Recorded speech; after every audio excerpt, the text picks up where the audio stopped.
La santé n'a pas de prix, la santé n'a pas de prix, c'est pour cela que nous vous recommandons l'eau potable Achille Aqua. Déjà à Kinshasa, tous les 24 communes, Achille Aqua, l'eau potable est là.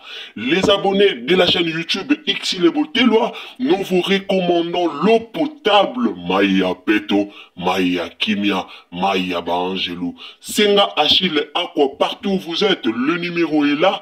Écrivez-nous, appelez-nous, contactez-nous, nous sommes là. Et la livraison à domicile, ça s'est fait avec beaucoup de sécurité. Achille Aqua, Maya Kimia, Yapeto.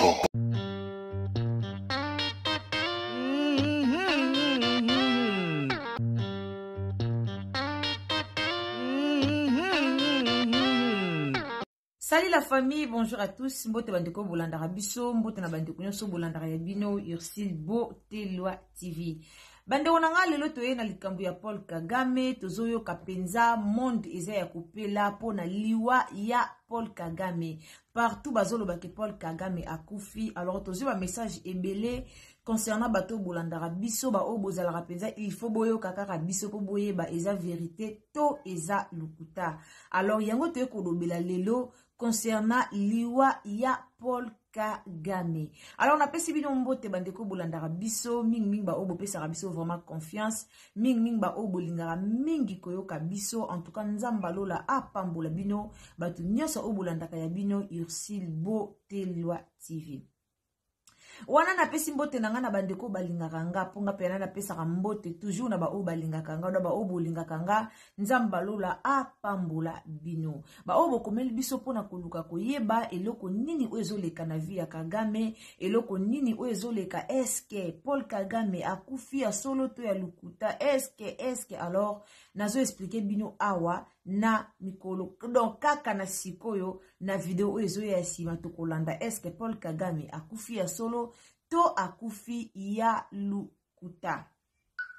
Ndeko koti na chaîne na biso so les ambala liboso koti na chaîne na biso en tout cas s'abonner, commenter, liker, partager biso na Facebook, partager biso na WhatsApp, partager biso na Messenger, nzambalola apambola bino.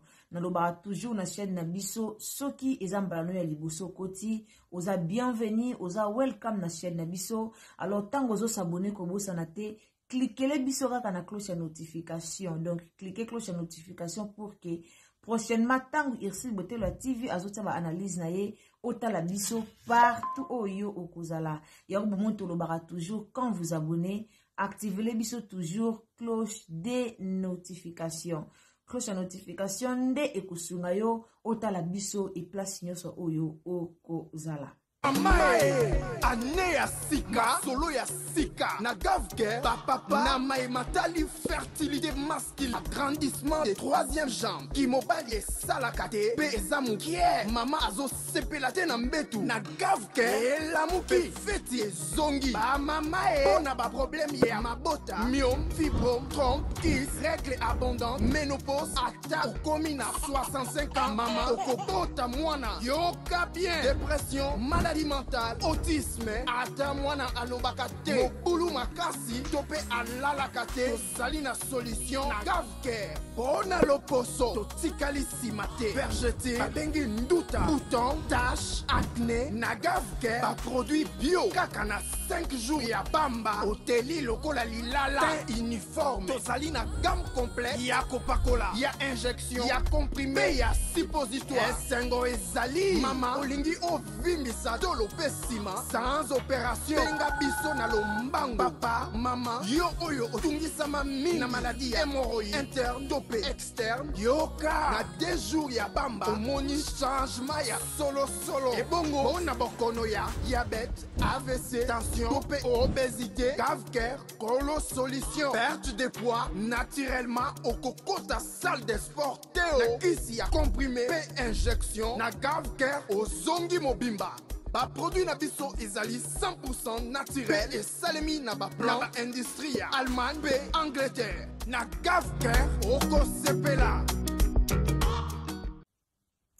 Bandeko nanga, aimez la vidéo s'il vous plaît. Te kolobela likambo moko eza vraiment très important. Surtout mingi na lobara soki tozolobela mamba mboka na sengara penza na bato nyonso bolingaka biso na bondelaka bino penza to partager. Soki penza tozolobela likambo mboka na lingaka to partager. Pourquoi? Message oyo eza na bato ebele bazozela bayoka yango. Message oyo eza na bato ebele bazozela bayeba eske Paul Kagame akufi ya solo, eske liwa yango eza ya solo to eza ya lukuta po bato ebele bazotatone na likambo yango. Alors yango toye na vérité concernant liwa ya Paul Kagame. Bandeko na ngai eza pasi makambo ezoleka na mboka na biso to makambo ezoleka na monde entier.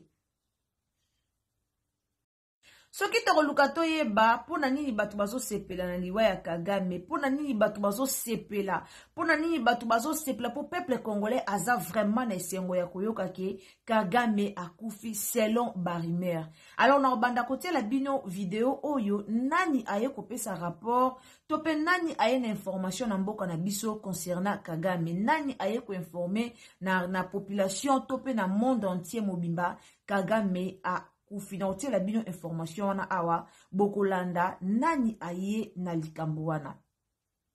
Toyoki deja ke Kagame azalaki malade, azalaki na problème moko abandaki kubela, do tiazo bundisa ka RDC, tiazo bundisa ka mboka Congo, azalaki na ebiente, azalaki na maladi moko songolo pakala, oyo ye abandaki kubela. Malgré maladi wana azalaki nango, mais azalaki toujours kobundisa ka mboka Congo, toujours koluka bitumba, toujours koluka bitumba. Na yaka na émission nanga na lobaka toujours, po mutu aya kosaka na mboka na biyo, tope po mutu aya kobimisa munduki, tope po mutu aya kotia mapeka likolo po na mboka na biyo, c'est sûr, eza na tio moko boye, donc mutu moko boye oya facilitaki deja makambu, pour que mutu wana azwa elan ya okota na mboka na biso.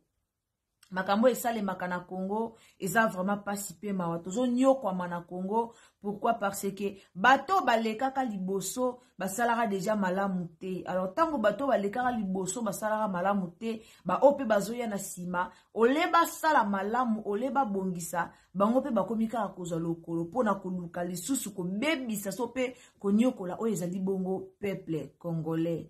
Likambo ya Kagame ba Congolais tozo sepela toboyi na biso te, ba Congolais bele bazo sepela Kagame akufa bo sepeli, mais soki lelo Kagame akufi yango tende ekokata bitumba ya mboka na biso. Yango tende ekokata bitumba ya mboka na biso, c'est sûr. Donc ce qui est sûr que même président oya kokotaka après Kagame na Rwanda aozalaka peka ka fardo po na biso. Alors banani oyo baluki o baluka likambo wana. Lelo toyaka olobela Félix, batebele bayaka olobela Félix, mutu mabe, Félix penzaza mutu mabe, Félix abomi mboka, Félix abomi mboka. Mais avant kolobela Félix ngana lobara, Félix akutaka mboka ngondenge nini? Naza a pour Félix te, naza ni pour Joseph Kabila, ni pour Félix, ni pour Fayulu, ni pour président Oazokota, mais naza pour le peuple congolais. Naza pona mboka na biso, naza pona ba Congolais. Bango ndenge nini? Mboka Congo ezokufa. Mboka Congo ezokufa. Lelo tolo bateke Paul Kagame azui akufa Congo ekoma na kimia. Ata Paul Kagame akufi eske boza sir kimia ekota na Congo. Mutu oyo ayeli likambo wana na réseaux sociaux, ezate ke ba Congolais ba vanda ki ba fabriquer likambo. Likambo ekomi na réseaux sociaux po moko ya ba politicien na bango kuna na Rwanda nde aye ko bimisa likambo wana na réseaux sociaux. Alobi ke bato nyonso bayebaki ke Paul Kagame azobela, Paul Kagame aza na bomoi te, mais bazoboya vraiment kolekisa information wana na réseaux sociaux.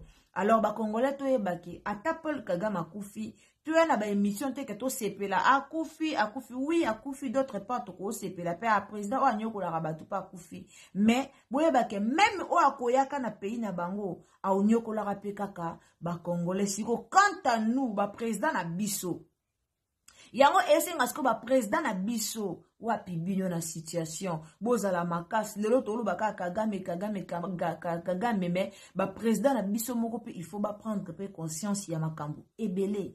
Mboka Kongo zo kufa, mboka Kongo eza na pasi, mboka Kongo na ba distraction, bandeko na biso bazo kufa Kongo toujours ba distraction, ba jeune ebele ba aussi sa ba classe na ba Kongo ba ozwa misala te po bonga na Kongo. Il faut ya na TikTok soko lobi na ba TikTok o bato bakoma fingi lobi kuna ba kalelo abongi, mais bato bazo ya na idée ya malamu pona mboka bazo bunga te, eza pasi pe mawa. En tout cas, comme toye kolobela makambu ya ba video, comme toye kolobela likambu ya liwa ya Paul Kagame, non ce plateau ti la bino reportage bota la vraiment ba video ndenge nini likambu yango ezali. Nalobaka toujours na oya liboso na bino jamais pona confirmer bino likambu nga na yebite. Toyaka liboso na bino kaka ko confirmer likambu o biso toyebi. Do likambu o biso toyebi te jamais tokoya liboso na bino pona ko confirmer bino yango. Alors bandeko bolandaka Ursil Botelo TV sur zambalano ya liboso koti na chaîne na biso, o s'abonner, o commenter, o liker, o partager. Nalobaka toujours tango zo partager biso na Facebook, partager biso na WhatsApp, partager biso na Messenger. Nzambalola pambola baye nyonso o balandaka biso, nzambalola pambola baye nyonso o balingaka Ursil Botelo TV. En tout cas bandeko na ngai, tango s'abonner, aimer biso vidéo, tango soki o activer cloche de notification et ozala malamu mingi. Wana sans plus tarder na zoti kile bino tolanda ba vidéo, tolanda vraiment makambo ezo concerner mboka na biso, makambo ezo concerner liwa ya Paul Kagame. En tout cas, ngana bino tukutani après reportage to landa na kimia nyoso. Alors, caméraman, balancez les biso to landa. Qui se passe sous la toile pour le président Kagame.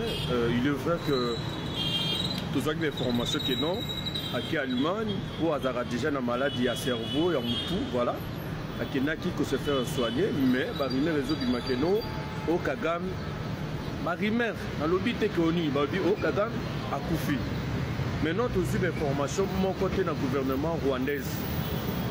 Et pour moi, la possibilité d'y voir Paul Kagame, mais la Bible ne lobby, salaire du péché, c'est la mort. Alors, quand il y a le péché, l'y va écoute à Kaka. Alors, l'État chrétien n'a jamais souhaité l'y voir à Moutouté, mais Paul Kagame, il y a ça, va puis ramener qui déjà maquilla va congolais et bilé. Alors, la Bible dit, salaire du péché, c'est la mort. Ce qui a profité gloire au Seigneur, nous avons tapé sa vie, nous avons vie. Alors, il y a des rumeurs qui se passent au nom Paul Kagame à Koufi depuis Allemagne, mais le gouvernement n'a pas bâti à couper ces formations. Mais maintenant, il y a un premier ministre Yamboura pour s'assumer qu'on a la responsabilité présidentielle. Alors, tu as évité les Congolais, tu as alors que d'ici les 30, il ne faut pas qu'il va signer, mais les lots, nous devons apprendre que non, Paul Kagame ne plus avec nous selon le rumeur qui se passe sous la toile. Et c'est là les informations en 2015, Balouba que non, à t'a rappelé la même chose que non, au Akoufi. Mais de éviter, en 2025, ce qui remet en haut et ça, il y a solo. Toujours c'est la information, il y a solo na gouvernement na bango. Selon les informations, toujours le lot, et maintenant qui depuis lobby, je pense, mais le lot encore, toujours d'informations, non gouvernement na bango, non va lobby. Ce que ça a solo, donc ça veut dire, Nzambi azaka lukumu na oyo a Monique et Sengeli Paul Kagame Atikano Mouki. Alors les Congolais. Le président rwandais, je voulais avoir ton point de vue très engagé et auprès de qui on a des informations très fiables et très sûres. Qu'est-ce que tu sais par rapport à la mort du président rwandais Paul Kagame? Alors, on ne peut pas déjà l'attester, on ne peut pas confirmer jusque-là que le président rwandais Paul Kagame est mort, mais tout ce qu'on sait, c'est que voilà, il est dans un état plutôt critique. Il y a une certaine maladie qui lui frappe parce qu'actuellement il est à Munich, très précisément en Allemagne. Donc voilà, on ne sait pas réellement attester directement que le président rwandais serait mort. Pour l'instant, ce sont des rumeurs qui circulent sur les réseaux sociaux. Et voilà, même si pour l'instant le gouvernement rwandais ne s'est pas encore prononcé sur la question, il reste à espérer effectivement qu'il est peut-être en vie ou pas. Mais L'information serait venue d'où finalement?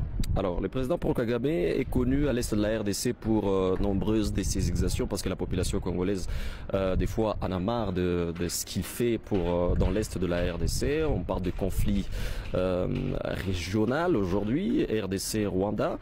Alors, pour les uns, peut-être la mort de Paul Kagame serait un ouf de soulagement.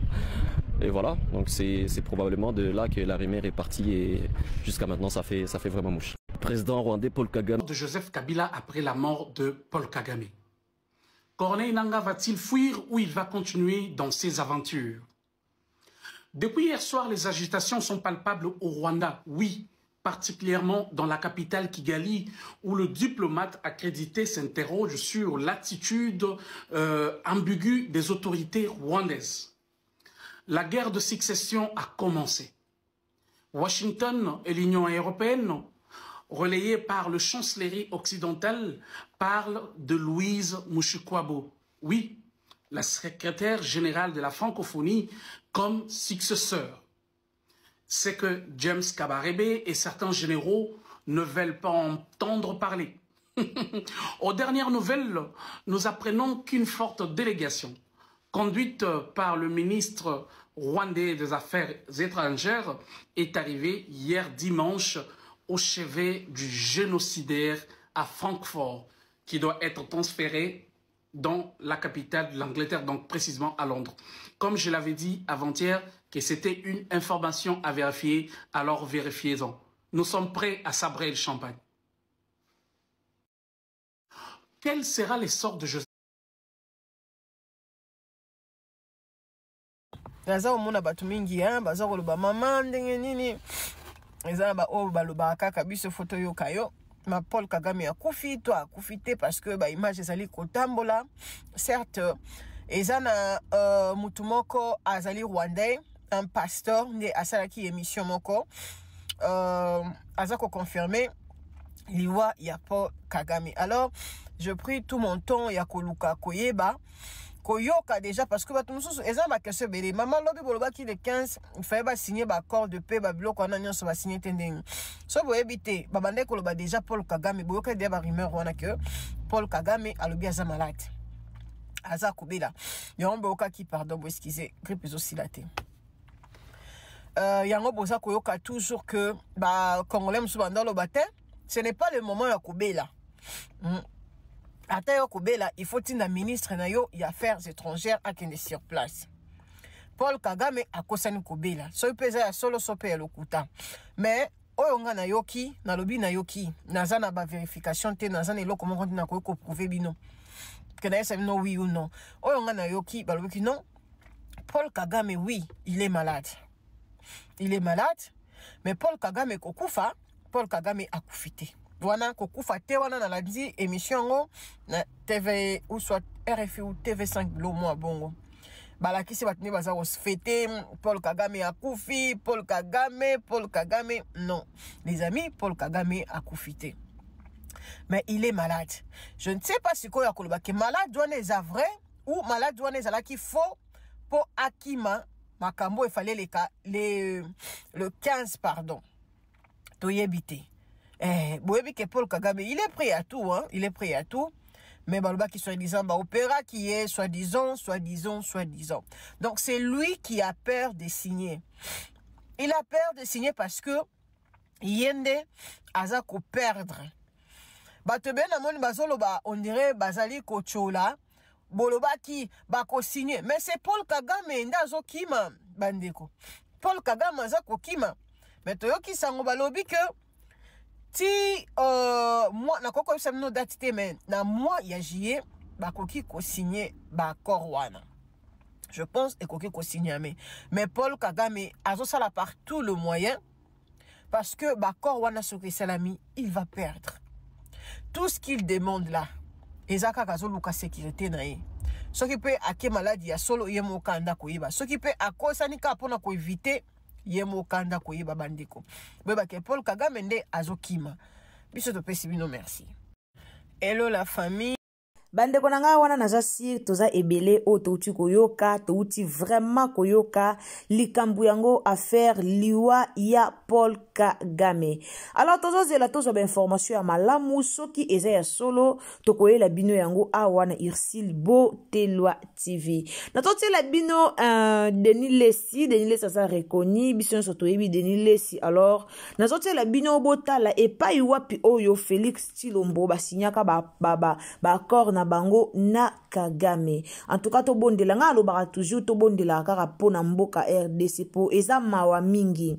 Eza vraiment mawa mingi pona mboka na biso, donc to bondela kaka pona mboka na biso po sanzambe mawa plein. Nga alobaka toujours ba Congolais ba vivre kaka na ngolu ya Nzambe. Ba Congolais ba vivre kaka na ngolu, donc sangolu ya Nzambe eza vraiment pasi pe mawa. Nazoti ke la bino tolanda nanu Paul Kagame et tolanda Denis Lesi akoyebisa biso ba accord nini oyo Kagame asalaka na Fati Beton. Alors en tout cas nasi ngana bino to kabwani awa. Alors si vous ambano liboso koti na chaîne na biso s'abonner, commenter, liker ou partager nzambalola a pambola bino.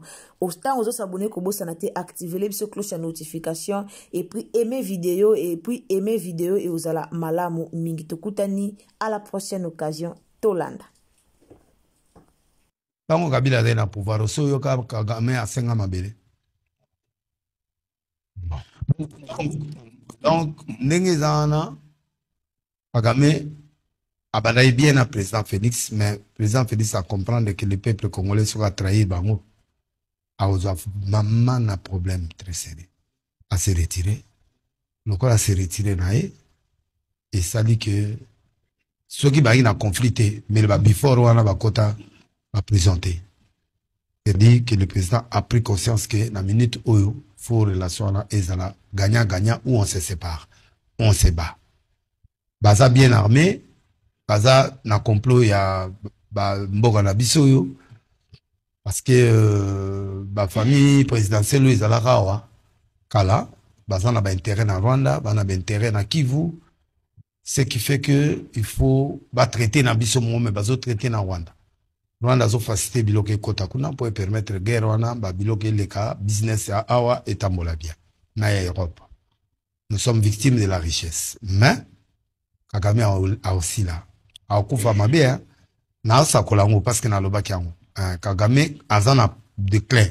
Kokene na epi liwane oza bien te. Et puis na ebisaka batu que complot eza ba Congolais nde batu ba kotisi bango na kati ya masolo. On est battu ba kotisi ba pasteur rwandais, ba pasteur ougandais, baso régner na Congo. Ba na kati ya ba poste interpoint. Il y a l'invitation. Ngana tanga na ba Rubero. De là. Après batu lokola ba Rubero to tanga na bango. Jour na ozo visa na ambassade za wana. To tanga na Lubumbashi. Ba bazali promotion avant biso. Denika di mana yeye bango bazali avant biso. Ngana zayi promotion mona Moyambo, batone Moyambo na John Kabila ou général. A Moïse wana ba master. Donc nga natangi ni Lulu. Lubumbashi. Professeur na biso ndabare ya zaki rwandais. Mais un professeur donc bana wana nyonso ba yaki comme étudiant rwandais. Après temps ba 6 classe ba comme ba congolais. Le Batikali. Donc le Congo est infiltré jusqu'à 97%. Na haute hiérarchie, tin armée, tin l'église, tin partout. Et ce qui fait que pour tout réussir, ça nous prendra du temps. Et le temps là, le pays n'a pas été prudent. Donc tout ça qui est trop naïf. Il va côté la mission makasi. Maintenant, ça prendra des années pour que ces choses finissent. Parce que c'est ba boti et continue comme une complication. Il va terminer. La guerre là finira. Mon guerre là, et si là. Le vrai problème, c'est Mabélé. Le vrai problème. Ou bino mona ngwana mabele. Parce que américain pe a commis trop réservé ya omona ke bato yo mabele po bazo mabele na biso fo Belgique andima. Mais Belgique roi pe alobi ke bangonde bazo mabele na biso. Okay. Donc ça veut dire que comme compliqué. Alors na minute et comme question de force. Guerre wana Evan Sabango batikali bakatika parti batikali wana. Et comme compliqué parce que autochtone pe akuna pe bazu mais nous qui bazo buna. Donc le combat est compliqué. Il y a l'ingérence, il y a de grande puissance pour la matière première, mais Congo est dirigé par l'extérieur. Le Congo n'a jamais été dirigé par un président. Qu'est-ce que Félix peut faire? Lukaba Bomae, Bagolikaba Salande, Babengana Kabila, Bagosalande, Basala Mosé, Bagosala.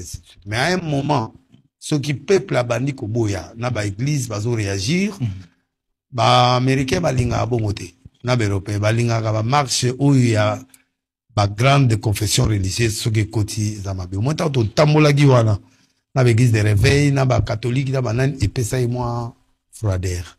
Alors Kagame tu commence à la force. Alors, plus qu'il va forcer, plus qu'il va mourir.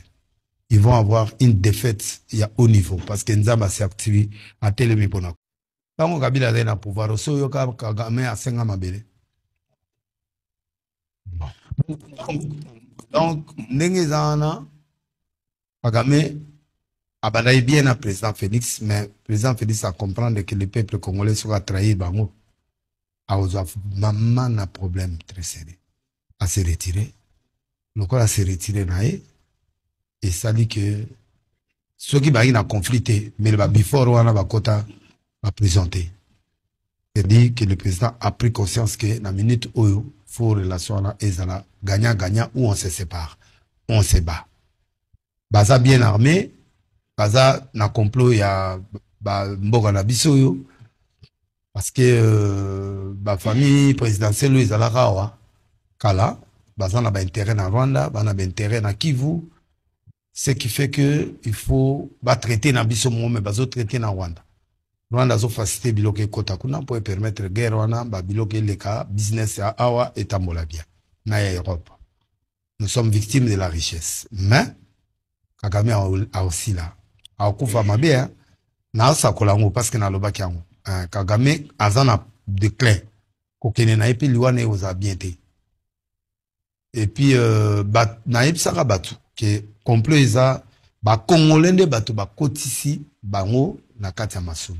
On est batu, kotisi, pasteur, rwandais, pasteur, ougandais, baso régné na Congo, na katia la poste interpoint. Il y a l'infiltration. Ngana tangana barubero. De là.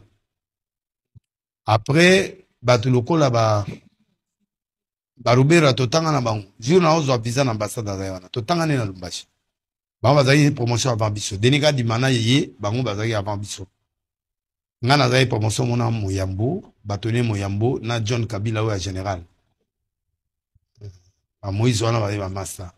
Donc nga natangi ni Lulu na Lumbashi. Professeur na biso ndabare ya zaki rwandais. Mais un professeur. Donc bana wana nyonso ba yaki comme étudiant rwandais. Après tant bas 6 classes comme congolais. Le Batikali. Donc le Congo est infiltré jusqu'à 97%. Na haute hiérarchie, tin armée, tin église, tin partout. Et ce qui fait que pour tout réussir en ça nous prendra du temps. Et le temps là, le pays n'a pas été prudent. Donc tout ça qui est trop naïf. Il va côté la biso makasi. Maintenant, ça prendra des années pour que ces choses finissent. Parce que si boti et continue comme une complication. Il va terminer. La guerre là finira. Mon guerre là et si là. Le vrai problème c'est Mabele. Le vrai problème. Ou bino mona ngwana Mabele. Parce que américain a commis trop réservé, il y a au monde que bato yo Mabele pour bazo Mabele na biso fo Belgique andima. Mais Belgique roi pe alobi ke bangonde bazo Mabele na biso. Okay. Donc, ça veut dire qu'il est comme compliqué. Alors, na minute, il y a comme une question de force. Guerre wana Evan Sabango batikali bakatika parti batikali wana. Et comme compliqué parce que autochtone pe akuna pe bazu mais nous qui bazo buna. Donc, le combat est compliqué. Il y a l'ingérence, il y a de grande puissance pour la matière première, mais Congo est dirigé par l'extérieur. Le Congo n'a jamais été dirigé par un président. Qu'est-ce que Félix peut faire? Bakoluka bomaye, bakolika salande babengana Kabila, bakosalande basala Mosé, bakosala ainsi de suite. Mais à un moment, ce qui peuple a bandi koboya, na ba église bazo réagir, ba américain balinga bongote, na ba européen balinga ba marche où il y a ba grande confession religieuse ce qui koti zamabe. Au moins tant to tambola giwana, na ba église de réveil, na ba catholique, na ba nan epesa et moi froideur. Alors Kagame tu commence à la force. Alors, plus qu'il va forcer, plus qu'il va mourir.